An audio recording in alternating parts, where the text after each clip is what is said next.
ये जो जेपीपी का जो फॉर्मूला है जाति, पार्टी और परिवार का, ये फॉर्मूला के मिथ को वो तोड़ पाएंगे और अच्छे जन वहीं के वहीं पड़े रह जाते हैं और जो जन सेवक बन के आते हैं वो मलाई खाते नजर आते हैं। तो इन बात बदहाली की स्थिति तो हर जगह है, लेकिन क्योंकि आप इस बात को समझे कि हम मधुबन विधानसभा से ही बिलोंग करते हैं और ये हमारी मातृभूमि है, तो 1, 2, 3, 4, 5 पढ़ने के लिए थोड़े ना बहुत बड़ा शिक्षा प्रणाली का जरूरत है। तो वो शिक्षक अगर उस जगह हैं जो उस लेवल पे उन मधुबन विधानसभा से क्या विधायक किस सीट से आप चुनाव लड़ेंगे क्या? देखिए, इससे इनकार की जो शक्ति होगी उसके अनुसार एक वॉलंटियर को हर एक घंटा जो है हर एक दिन उस बच्चे को पढ़ाने के लिए अलग से हमारी जो पार्टी। सबसे पहले सर बीएनडी न्यूज में आपका स्वागत है। धन्यवाद सर, जो संगठन है किस प्रकार के काम करेंगे संगठन? देखिए, सबसे पहले तो पहला इंटरेक्शन आपके साथ, तो आपको भी धन्यवाद करना चाहते हैं। और मेरा नाम रंजन सिंह है और ऐसी मधुबन विधानसभा के बड़का गांव से मैं बिलोंग करता हूं और वहीं से हमारी 10th तक की पढ़ाई हुई है। उसके बाद मैं पटना से पूरा हायर एकेडमिक्स पूरा किया और लगभग 15 सालों से बच्चों को पढ़ा रहा हूं। तो अब यहाँ पे प्रॉब्लम जब हम लोग अपने कैरियर को बनाते वक्त 15-16 साल का जो समय गुजरा, उस बीच में जब हम अपने गांव पे आते हैं, अपने क्षेत्र में आते हैं, तो हम देखते हैं कि जो स्थिति हम लोग के समय 2000 में थी, उससे बद से बदतर होती जा रही है स्थिति। तो ये कहीं ना कहीं हमारे लिए बड़ा दुखदाई है और हम ये सोचते हैं कि आखिर ऐसा क्यों हो रहा है, हम ये सोचने के लिए मजबूर होते हैं। तो इसी कड़ी के सुधार के लिए हमने एक गैर राजनीतिक और सामाजिक एक संगठन, सशक्त युवा संगठन, जिसकी परिकल्पना है सशक्त युवा समृद्ध बिहार, इसी को सोचते हुए हमने इस संगठन का निर्माण किया है।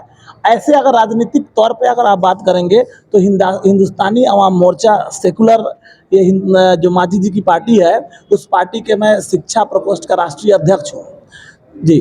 सर, जैसे इस संगठन कोई भी होता है वो आगे चलकर राजनीतिक मोड़ ले लेती है, क्या संगठन आगे चल कर राजनीतिक बनेगी? देखिए, ये इस संभावनाओं से आप नकार नहीं सकते हैं। अगर हमें ज़रूरत पड़ा, हमारे मधुबन विधानसभा की जनता जो है उनके उत्थान के लिए, उनके सोच के लिए अगर आगे भविष्य में हम लोग को सोचना पड़ा तो हम लोग इससे नकार नहीं सकते हैं। हम लोग सोचेंगे भी, इसमें कोई दो मत नहीं है। जो जनता सोचेगी वो बात की बात बाद में होगी। अभी हमारी जो बात है, हमारी परिकल्पना है कि हमारे युवा, हमारे बच्चे साक्षर हों, वो अपने हक को समझ पाएँ। अगर वो साक्षरता उनमें आ गई, वो अपने हक को समझने लगे, तो अपने लिए वो फाइट करेंगे।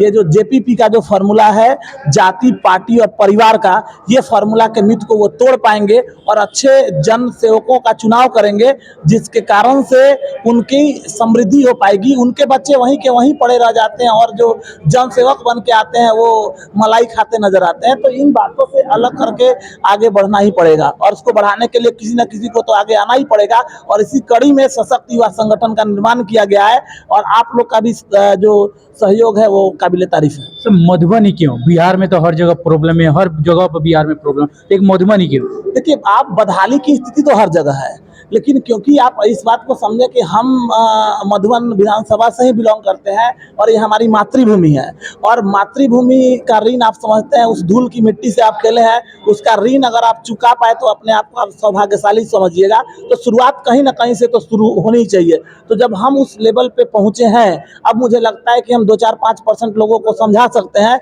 तो हम वो शुरुआत अगर हम अपने क्षेत्र से करते हैं तो उस ऋण, उस कर्ज के कुछ परसेंट को भी अगर हम चुकाने में कामयाब हुए तो हम इस चीज़ के लिए अपने आप को तो कभी ना कभी गौरवान्वित समझेंगे ही। सर, बिहार में समय आपको बताऊं कि इस समय जो शिक्षा है बेकार स्थिति में है, स्वास्थ्य खत्म स्थिति में है, उसके साथ रोजगार पूरी तरह से खत्म हो चुका है बिहार में। इस पर संगठन कैसे काम करेगी? देखिए, एक बात समझिए, इस पे हम लोग अलग से फिर चर्चा करेंगे संगठन से। संगठन का अपना एक प्रस्ताव है, हमारा अपना एक सोच है, जिस पे हम लोग फिर अलग से एक प्रेस कॉन्फ्रेंस करेंगे और डिस्कशन करेंगे।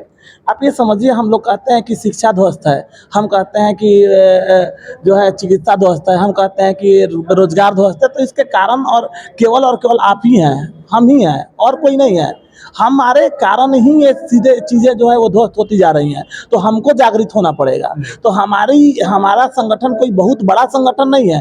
हम आप लोग जैसे ही एक कॉमन इंसान है जिसने कुछ परिकल्पना की है कि भविष्य में कुछ अच्छा कर पाए। इसी सोच के साथ हम आगे बढ़े हैं। आप लोग का सहयोग जैसे जैसे होता जाएगा, आशा करते हैं कि इसमें सुधार तो जरूर होगा जी।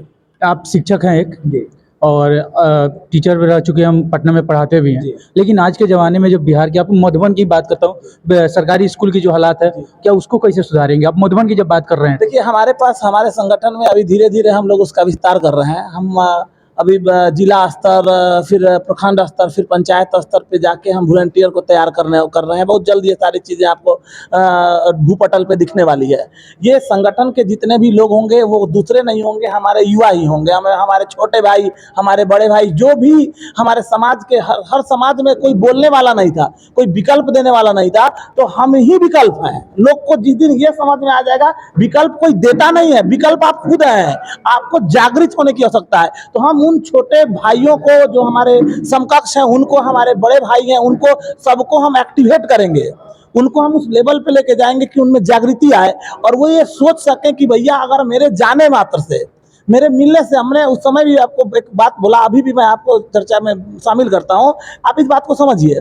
आप कोई भी चीज़ जाइए, पढ़ाई की बात हम करते हैं, खराब हो रहा है, अरे तो उसके जिम्मेदार हम खुद ना है। आप भी समझिए ना, एक बच्चे, एक आदमी जो जोड़ नहीं पाता है, वो भी दुकान में जाता है तो वो 20 रुपया का सामान लेता है, तो 5 रुपया 5 रुपया 10 रुपया 20, 10 रुपया 20 रुपया वो जोड़ के अपना पैसा वो दे देता है। तो 1 2 3 4 5 पढ़ने के लिए थोड़े ना बहुत बड़ा शिक्षा प्रणाली का जरूरत है। तो वो शिक्षक अगर उस जगह है जो उस लेवल पे, उनको तो तीसरे चौथे तक पढ़ाना है। अगर उस लेवल पे भी अगर बच्चे को सही से अगर गाइड कर दिया जाए, बच्चों के साथ लगा रहा जाए, उसकी मानसिक स्थिति को अगर बढ़ा दिया जाए, तो स्वाभाविक है वो अच्छा हो सकता है। तो स्थिति यहाँ है कि हम ही जाके नहीं पूछते हैं। तो हमारा जो संगठन है वो इसी पे काम करने वाला है। हमारे वॉलंटियर जाएंगे बड़ी शांति के साथ, हमारे शिक्षकों से, हमारे जो इसकी स्कूल के हेडमास्टर हैं उनसे वो बात करेंगे, बोलेंगे सर वो बच्चों को पढ़ाया जाए, उनको समय दिया जाए, जरूरत पड़े तो आप खिचड़ी वाले काम को कट कीजिए। लोगों को वो जागृत जाके करेंगे कि इन चीज़ों से थोड़ा सा ऊपर उठ के पढ़ाई की कल्पना कीजिए। और हमारे वॉलंटियर अगर उनसे नहीं हो पाएगा तो फिर हम लोग जाएंगे, उससे नहीं होगा तो राजनीतिक रूप से भी हम सक्रिय हैं। हमको जहाँ जरूरत पड़ेगा, प्रशासनिक स्तर पे जरूरत पड़ेगा, स्कूली स्तर पे जरूरत पड़ेगा, हम हर उस स्तर पे सुधारने के लिए हम कटिबद्ध हैं। और हम पार्टी में भी हैं, और हमारी पार्टी अभी गठबंधन में है, और हम अपनी बात को आसानी से रखने में कैपेबल हैं। तो हम उस बात को रखेंगे, हमारे वॉलंटियर को कभी परेशानी नहीं आएगी, और हम किसी से लड़ाई भी नहीं करेंगे। हम अपने हक की मांग करेंगे। हम आशा करते हैं कि अगर हम अपने हक की बात करते हैं, अगर शिक्षक है तो शिक्षक का मतलब ही होता है वो शिक्षक, आप समझिए कि वो इस निर्माता होता है नए युग का। तो शिक्षक कभी भी नहीं चाहेगा कि उसके बच्चे अशिक्षित रहें, तो वो अपना काम करेंगे, लेकिन उसके लिए जागरूकता तो हमें ना होनी चाहिए। एक आखिरी सवाल रहेगा आपसे, मधुबन विधानसभा से क्या विधायक इस सीट से आप चुनाव लड़ेंगे क्या? देखिए, इससे इनकार नहीं कर सकते हैं, ये तो बहुत दिल्ली दूर है। भविष्य की बात हम भविष्य में करेंगे।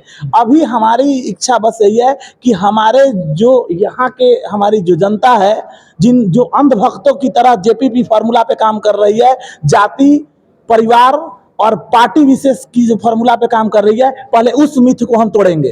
अगर वो तोड़ेंगे और उसके बाद उनको लगता है कि हम सुयोग्य हैं, या हमारे पार्टी के एक एक जो कार्यकर्ता हैं वो अगर सुयोग्य हैं, तो हम आगे बढ़ के उनको आगे बढ़ाने का काम करेंगे। लेकिन हाँ, हम वो हर उस परिकल्पना को पूरा करेंगे जिससे हमारे मधुबन विधानसभा के जितने भी बच्चे हैं, हम स्कूली लेवल पे काम करेंगे। अरे जनप्रतिनिधि जाके बैठेंगे, 10 आदमी को बैठाएंगे तो 10 में से तो एक जरूर निकलेगा ना जो अच्छा काम करेगा। हम तो अभी छोटी बात, बहुत बड़ी बात नहीं करेंगे। जो हम छोटा जहाँ से शुरुआत करते हैं वही बात करते हैं। अभी आगे का हमारा स्टेप, पहले हम बच्चों को जब मोटिवेट कर लेंगे तो अगला काम होगा जो हमारे वॉलंटियर होंगे। हर टोले मोहल्ले का एक वॉलंटियर होगा, और हमारे संगठन की जो शक्ति होगी उसके अनुसार एक वॉलंटियर को हर एक घंटा जो है, हर एक दिन उस बच्चे को पढ़ाने के लिए अलग से हमारी जो पार्टी, हमारी जो संगठन है वो उनको अलग से हेल्प करेगी, आर्थिक रूप से सहयोग करेगी कि उन बच्चों को अच्छा से वो पढ़ा पाए। हम केवल शिक्षक, क्योंकि हम शिक्षाविद हैं तो पढ़ाई का दर्द हम जानते हैं। देखिए, कोई भी आगे बढ़ा है, हम आज इसी मिट्टी से निकल के आज पटना में जाके कुछ कर रहे हैं तो उसका एक ही कारण है, हम शिक्षित हैं। भीमराव अम्बेडकर जी अगर संविधान निर्माता बने, वो एक दलित होके भी, तो उनका एक ही कारण था कि वो शिक्षित थे। आप बात करिएगा जीतन राम मांझी की, तो वो आज दलित होते हुए भी बिहार के मुख्यमंत्री के पद में पदस्थापित हुए, इस कारण क्योंकि वो शिक्षित थे।